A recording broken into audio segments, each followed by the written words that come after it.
नमस्कार, जीपीएचएस देख रहे हैं आप। आपके साथ मैं धर्मराज सिंह। यूजीसी के नए नियमों के खिलाफ देश भर में आंदोलन तेज होता जा रहा है। शिमला में देवभूमि क्षत्रिय संगठन और राष्ट्रीय देवभूमि पार्टी ने हिमाचल बीजेपी प्रदेश कार्यालय का घेराव किया। इस दौरान केंद्र सरकार के खिलाफ जोरदार नारेबाजी हुई।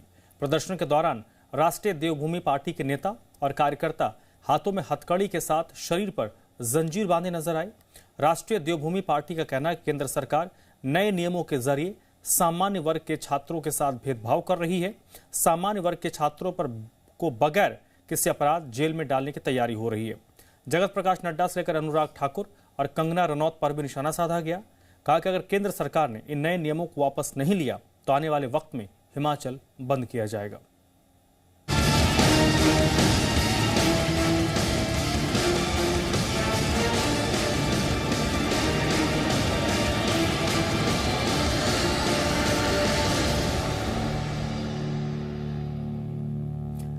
यूजीसी बिल पर हमीरपुर में राजपूत महासभा और सवर्ण समाज ने विरोध जताया।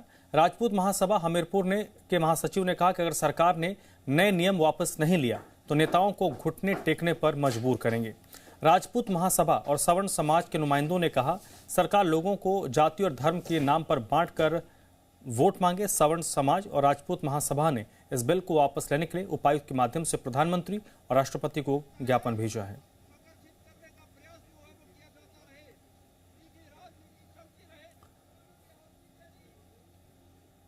यूजीसी के नए नियमों के खिलाफ देश भर में आंदोलन तेज हो रहा है। शिमला में देवभूमि क्षत्रिय संगठन और राष्ट्रीय देवभूमि पार्टी ने हिमाचल बीजेपी प्रदेश कार्यालय का घेराव किया और केंद्र सरकार के खिलाफ नारेबाजी की।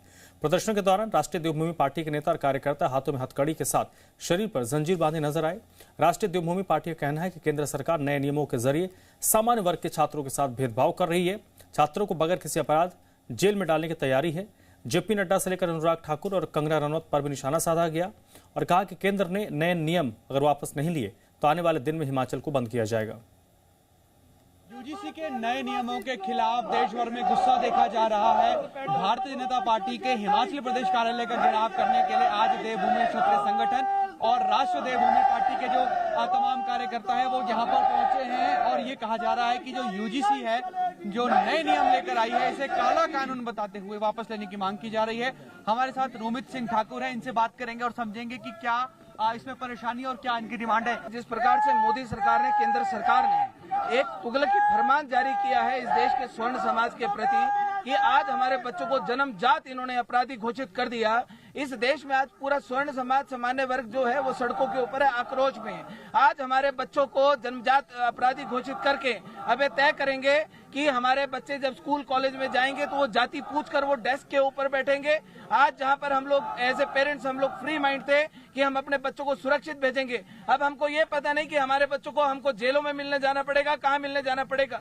क्या इस देश के स्वर्ण समाज ने भारतीय जनता पार्टी को वोट नहीं दिया?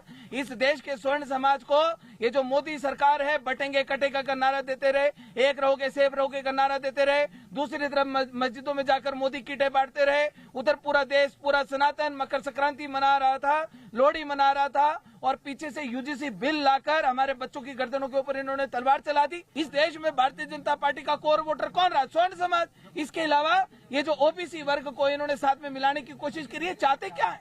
वो कहना चाहती है कि स्वर्णो भारत छोड़ो। आखिर ये लोग हमसे चाहते क्या है? स्वर्णों के साथ अन्याय बर्दाश्त नहीं होगा। यूजीसी का कानून इनको वापस लेना पड़ेगा। -40 वाले डॉक्टर लगाने का जो इन्होंने निर्णय लिया है, इन्होंने तो देश की जनता को, स्वर्ण को इन्होंने बोल दिया भैया तुम अपने माँ बाप भाई बहन बच्चे को अगर हॉस्पिटल में लेकर जाओगे 4 कंधे साथ लेकर जाना, जो उसको ठीक वापस नहीं लेकर आएंगे उसकी लाश को वापस लेकर आएंगे। ये जो थिंक टैंकर बैठे हैं, इनके जो नेता बैठे हैं, ये देश को आबाद करना चाहते हैं, इनको जी कि इस देश को बर्बाद करना चाहते हैं। शिक्षा मंत्री धर्मेंद्र प्रधान का आपने बयान सुना होगा, वो कह रहे हैं कि किसी के साथ मैं गलत नहीं होने दूंगा। धर्मेंद्र प्रधान जी ने अगर ये बयान दिया, हमने पढ़ा, तो धर्मेंद्र प्रधान जी एट्रोसिटी SC/ST एक्ट में जितने मुकदमे झूठे लगे हैं, सुप्रीम कोर्ट कहता है कि 90% झूठे मुकदमे इस देश में स्वर्णों के ऊपर लगते हैं। आज तक कौन सा तुमने दुरुपयोग रोक लिया? जैसे तुम्हारा 400 का आंकड़ा 240 पर आकर रुका, अब तुम्हारा ये आंकड़ा और टूटेगा और गिरेगा। इस देश का स्वर्ण समाज अब नहीं सहेगा सर। हिमाचल प्रदेश में राष्ट्रीय देवभूमि पार्टी और देवभूमि क्षेत्रीय संगठन इस आंदोलन को पूरी ताकत के साथ लड़ेगी। हिमाचल प्रदेश को बंद किया जाएगा, पूरी ताकत के साथ बंद किया जाएगा और आगे अब जो भी निर्णय समाज के हित में होगी, राष्ट्रीय देवभूमि पार्टी तीसरा विकल्प बनकर इस हिमाचल प्रदेश के 70% स्वर्ण समाज की आवाज को बुलंद करेगी। Senior camera person Ashok Soni के साथ अंकुश डोभाल, जी मीडिया, शिमला। तो चलिए, इस वक्त यूजीसी को लेकर देश भर में बवाल मचा हुआ है। हिमाचल प्रदेश में भी इसको लेकर विरोध प्रदर्शन हो रहे हैं और इस वक्त मेरे साथ 3 मेहमान जुड़े हैं। पहले उनसे आपका परिचय करवा देते हैं। रोमित सिंह ठाकुर जी हैं, अध्यक्ष हैं राष्ट्रीय देवभूमि पार्टी के। बहुत बहुत स्वागत है आपका रोमित सिंह ठाकुर जी।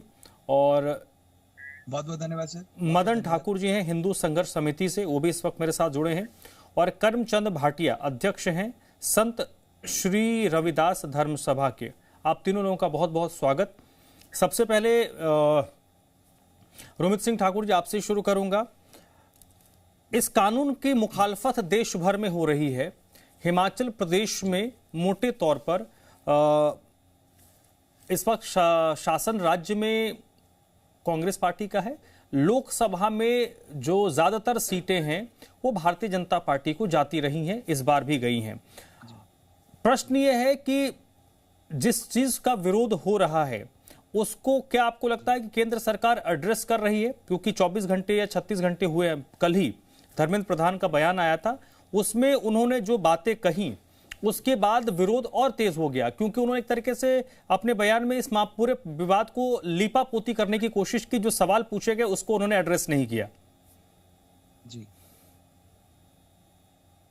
बिल्कुल सर, जिस प्रकार से ये यूजीसी का कानून लाया गया है, और मैं तो साफ सीधे स्पष्ट में कहना चाहता हूं कि भारतीय जनता पार्टी का ये निर्णय इस देश के स्वर्ण समाज के लिए एक फांसी का फंदा है। पहले जो भारतीय जनता पार्टी ने एट्रोसिटी SC/ST एक्ट को मजबूत किया, 22 धाराओं से 47 धाराएं की, सुप्रीम कोर्ट ने कहा था कि ये जो 90% जो मुकदमे हैं SC/ST एक्ट के वो झूठे हैं। उसमें आज स्वर्ण समाज इतनी बड़ी प्रताड़ना झेल रहा है, जातिगत आरक्षण की इतनी बड़ी प्रताड़ना झेल रहा है, -40 के डॉक्टर लगाने का इन्होंने निर्णय ले लिया, ऊपर से यूजीसी ला लिया। यानी कि जहां पर जातिगत भेदभाव नहीं था, आज वहां पर इन्होंने ये तय कर दिया कि जो स्वर्ण समाज के बच्चे हैं वो स्कूल कॉलेज में जाएंगे तो वो जाति पूछकर एक दूसरे के साथ बैठेंगे, जाति पूछकर एक दूसरे के साथ वो बात करेंगे। किस प्रकार से ये बात स्पष्ट होती है सर कि जो भारतीय जनता पार्टी है उनके मन में इस देश के स्वर्ण समाज के प्रति, जिस स्वर्ण समाज ने हमेशा से भारतीय जनता पार्टी को हिंदुत्व के नाम पर वोट दिया, एक कोर वोटर के रूप में भारतीय जनता पार्टी को वो सत्ता में लेकर आए, कितना बड़ा जहर भारतीय जनता पार्टी के नेताओं के और इनकी पार्टी के दिल में स्वर्ण समाज के प्रति है, वो साफ स्पष्ट इस फैसले से साफ पता चल गया। क्योंकि जब दिल्ली JNU में तिलक तराजू और तलवार को जूते मारो 4 के नारे लगे तो भारतीय जनता पार्टी की सरकार ने कोई निर्णय नहीं लिया। जब ब्राह्मण भारत छोड़ो का नारा दिया गया तब इन्होंने कोई निर्णय दिया। क्या हमारे समाज के साथ क्या भेदभाव नहीं होता? क्या हमारे लोगों के साथ भेदभाव नहीं होता? हमारे लोगों को झूठे मुकदमों में फंसाया जाता है, उसकी जिम्मेदारी कौन लेता है? जो लोग झूठे मुकदमे लगाकर जो अपनी दुकानें चलाते हैं उनके ऊपर कार्रवाई करने का इन्होंने निर्णय क्यों नहीं लिया? आज यूजीसी में जो इन्होंने निर्णय लिया, जनरल कैटेगरी के बच्चों को उससे बाहर रख दिया, हमारी बात भी नहीं सुनी जाएगी। कल को हमारे बच्चों के साथ जो भेदभाव होता है उसकी जवाबदेही कौन देगा? उसके लिए जिम्मेदार कौन होगा? इन्होंने ओबीसी को इसमें साथ में जोड़ा। इन्होंने अगर इन्होंने ये राजनीति करनी है तो राजनीति अगर करनी है हिंदुत्व के नाम पर राजनीति करते हैं। हम तो कहते हैं कि आप हिंदू के नाम पर आप सबको योजनाएं दो, आप जाति के नाम पर योजनाएं क्यों दे रहे? एक तरफ बोल रहे हैं हिंदू एक बनो, दूसरी तरफ जातियों के आधार पर ये योजनाएं बांटे जा रहे हैं। ये हिंदू को ये जोड़ने की बात कर रहे हैं कि तोड़ने की बात कर रहे हैं? ये देश को बर्बाद करने की बात कर रहे हैं कि आबाद करने की बात कर रहे हैं? ठीक है रोमित सिंह ठाकुर जी। मदन ठाकुर जी, हिंदू संघर्ष समिति किस तरीके से इस लड़ाई को आगे लड़ेगी? मदन ठाकुर जी। देखिए, जो ये कानून है सभी के लिए दुर्भाग्यपूर्ण है, और हिंदू संघर्ष समिति जैसे कि सभी लोग जानते हैं कि हम लोग जो काम कर रहे हैं तमाम हिंदुओं के लिए काम कर रहे हैं, बिना किसी जाति भाव देख के, बिना किसी ऊंच नीच को देखते हुए हम तमाम हिंदुओं के हिंदू वर्ग की बात कर रहे हैं। हम लोग आज उस विषय पे चल रहे हैं कि हम लोग समरसता की बात कर रहे हैं, हम लोग एक रहेंगे तो सेफ रहेंगे पे हम लोग चल रहे हैं। परंतु इन बिटवीन जो सरकारों की जो नीयत है वो इतनी दुर्भाग्यपूर्ण रही है कि ये लोग, हम लोग तो बात करते हैं कि एक रहेंगे सेफ रहेंगे, और ये लोग आज जातियों में बांटने की कोशिश जो कर रहे हैं वो बहुत चिंता का विषय है। आज जब बात सभी को एक होके आगे एक अखंड भारत को बनाने की होनी चाहिए थी, तो आज हर वर्ग को जातियों में बांटने का विचार जो केंद्र सरकार के मन में आया है वो दुर्भाग्य वाली बात है। दूसरी चीज, आज हम लोग इस एक रास्ते पे चलने की कोशिश कर रहे हैं। हम लोग चाहते हैं कि पूरा वो भारत एक जातियों में ना बट के पूरा हिंदू बन के आगे बढ़े, पूरा हिंदू राष्ट्र बन के रास्ते पे हम लोग चले। परंतु आज सरकारें क्या कर रही है, योजना जातियों के नाम पे, शिक्षा जातियों के नाम पे, रोजगार जातियों के नाम पे, पदोन्नति जातियों के नाम पे। मुझे ये नहीं पता कि 70 साल से जो जातियों की रेवड़ियां बांटी जा रही है, आज तक उन लोगों को कितना बेनिफिट हुआ, 0 उसका फिगर बनता है। परंतु उसके बाद भी सरकारें ये चाहती है, जितने भी सत्ता में आई है, ये सभी लोग चाहते हैं कि ज्यादा से ज्यादा आरक्षण दिया जाए, ज्यादा से ज्यादा हम लोग इन लोगों को बेनिफिट दिया जाए। आपका अगर वो बेनिफिट अगर इन लोगों को, उन जातियों को मिलता है तब तो अच्छी बात है, परंतु ये सिर्फ कुछ एक लोग इसका बेनिफिट ले रहे हैं, क्योंकि आरक्षण में जो नेता बनता है उसका पूरा परिवार, उसका आगे से आगे पूरे परिवार नेतागिरी में चले जाते हैं। चंद लोग इसका लाभ ले पाते हैं, परंतु इसके साथ जो लोग जुड़े हैं, सामान्य वर्ग के लोग, वो कहां जाए साहब। उनके बच्चों के ऊपर जो इन्होंने तलवार, जो फांसी का फंदा आज लगाया है, वो ठीक है। मदन ठाकुर जी, करमचंद भाटिया का मैं रुख करता हूं। करमचंद भाटिया साहब, एक जो सबसे मूल बात इसमें निकलकर सामने आ रही है, जो लोग विरोध कर रहे हैं कि असमानता को पाटने की कोशिश के तहत इस नए नियम को लागू किया गया। आरोप यह है कि असमानता को पाटेगा नहीं, असमानता की खाई को और चौड़ा करेगा। What's your take sir?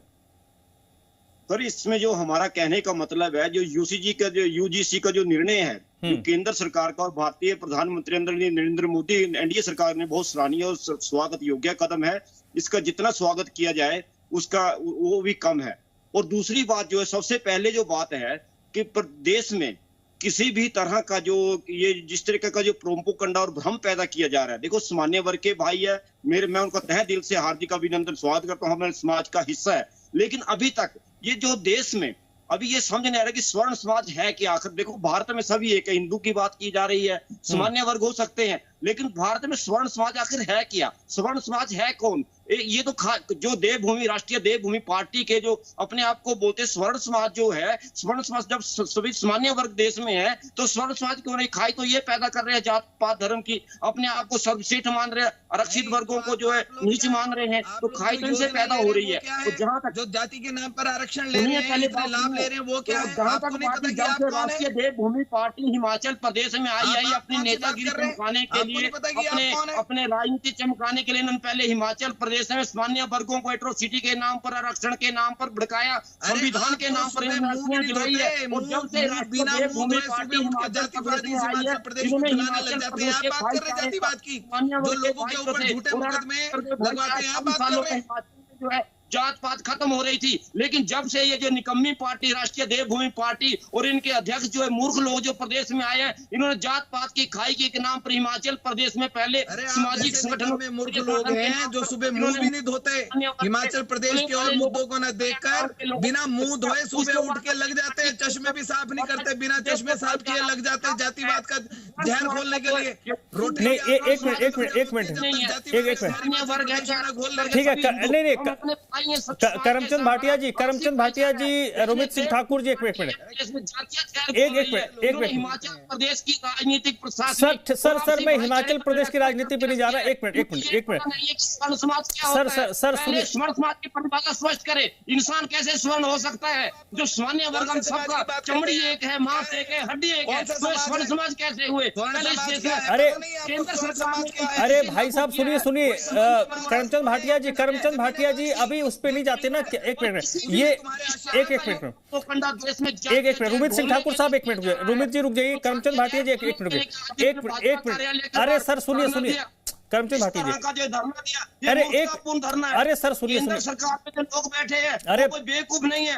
Bharat के प्रधानमंत्री नरेंद्र मोदी जो एक विश्व में अपनी लग पहचान देश और दुनिया में बना रहे हैं, उनको ये दिखाने करमचंद भाटिया जी एक मिनट रुकिए, करमचंद भाटिया जी एक मिनट करमचंद भाटिया जी एक मिनट रुकिए ना। अरे भाई साहब एक मिनट रुक जाइए करमचंद भाटिया जी एक मिनट, अरे रुक जाइए महाराज रुक जाइए। क्यों जाति के नाम पर लाभ लेने की बात करते हो? कितने हमारे गरीब लोगों को तुमने जाति के नाम दिया? करमचंद भाटिया जी एक मिनट, दोनों को कम कीजिए तो।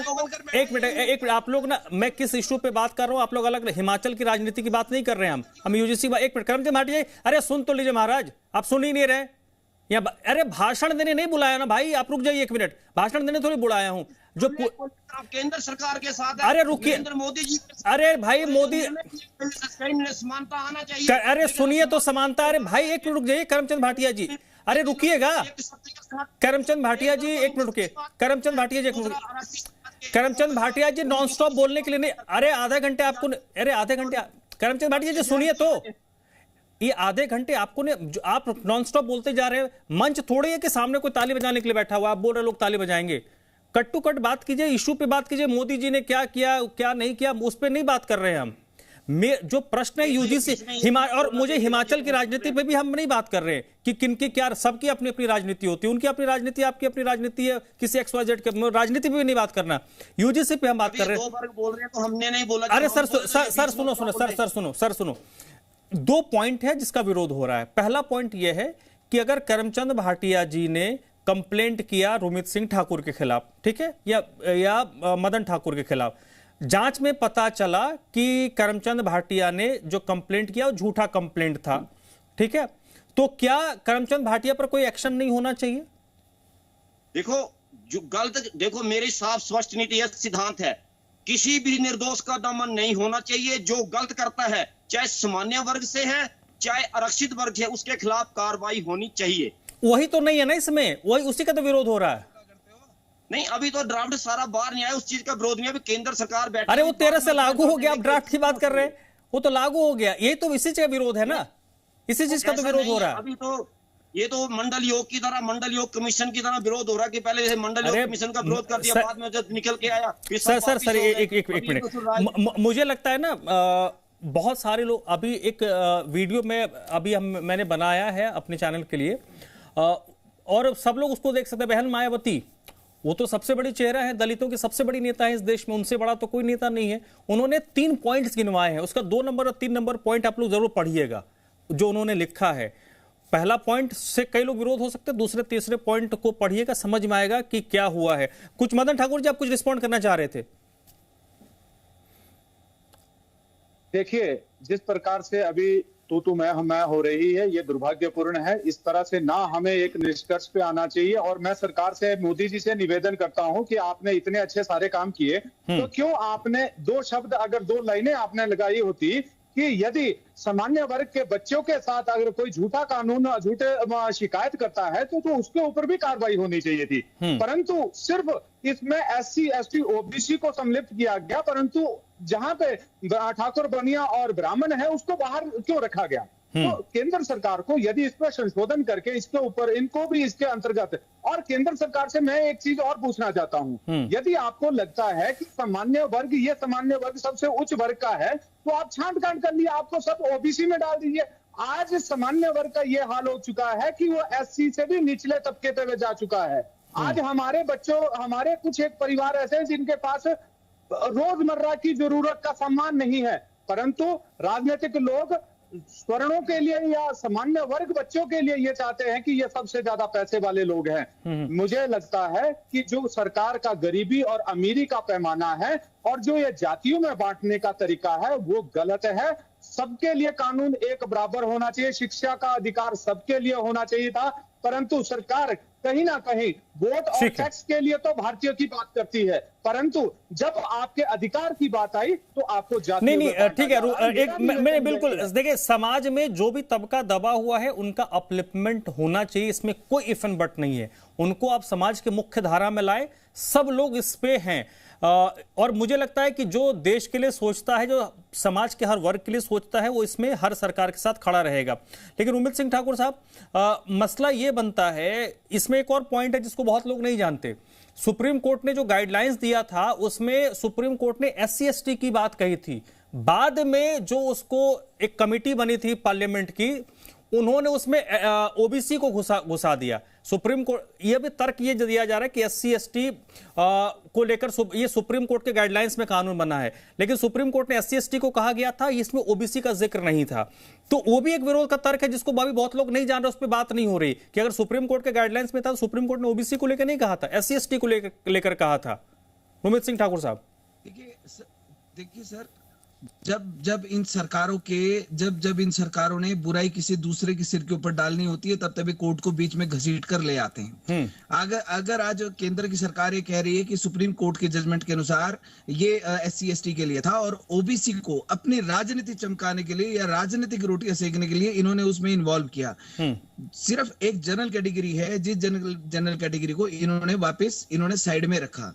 OBC को किस आधार पे ये लोग इस कैटेगरी में लेकर आए? क्या ये जो केंद्र की सरकार है सर, आप खुद भी सोचिए, क्या ये भारतीय जनता पार्टी की राजनीति का बहुत ही निचला स्तर नहीं है कि ये सिर्फ एक वर्ग को इन्होंने अछूत बना दिया और सारे वर्गों को एक साथ लाकर खड़ा कर दिया। OBC का वोट लेने के लिए इन्होंने जिस प्रकार से OBC को इसमें डाला है, और बहुत सारे, मुझे खुद आज OBC मोर्चा के प्रदेश अध्यक्ष हिमाचल प्रदेश का मुझे फोन आया और उन्होंने कहा कि हम इसका विरोध करते हैं। बहुत सारे लोग इसमें ऐसे हैं कि जिन लोगों को ये जानबूझकर अपनी राजनीतिक ग्रास बना रहे हैं सर, ये इस देश को एक खाई में धकेलने जैसा ये निर्णय है। और चलिए ठीक है सर, मैं समय कम है करमचंद भाटिया जी। अब मैं ये अब देखिए, मोटे तौर पर हमें कोशिश ये होनी चाहिए कि समाज का जो हमारा जो समाज है वो दो हिस्सों में विभाजित ना हो। और जहां से विवाद शुरू हुआ कि जब आप इस तरीके की कोई चीज लाते हैं तो आपको हर वर्ग को कॉन्फिडेंस लेने की जरूरत होती है। क्या आपको लगता है कि वो कॉन्फिडेंस में समाज के हर वर्ग को लाया गया, या आपको लगा कि हम सत्ता में हैं, हम इसको इंप्लीमेंट कर देंगे, कोई कुछ नहीं बोलेगा? नहीं, देखो, कोई भी अगर कानून बनता है तो मेरा तो मानना है कि सबको उसमें कॉन्फिडेंस में लाना चाहिए, सबको बिठाना चाहिए और सबकी सहमति से। उसमें कमियां हैं समाज में, किसी में द्वेष पैदा ना हो, भेदभाव पैदा ना हो या बुराई पैदा ना हो, तो उसमें उसको दूर करने का प्रयास किया जाना चाहिए। और मेरा तो स्पष्ट बात है, सामान्य वर्ग के भाई, आरक्षित वर्ग, सब अपने भाई है, समाज का हिस्सा है, हम भारत के लोग हैं, हमें आपसी भाईचारे में रहना चाहिए।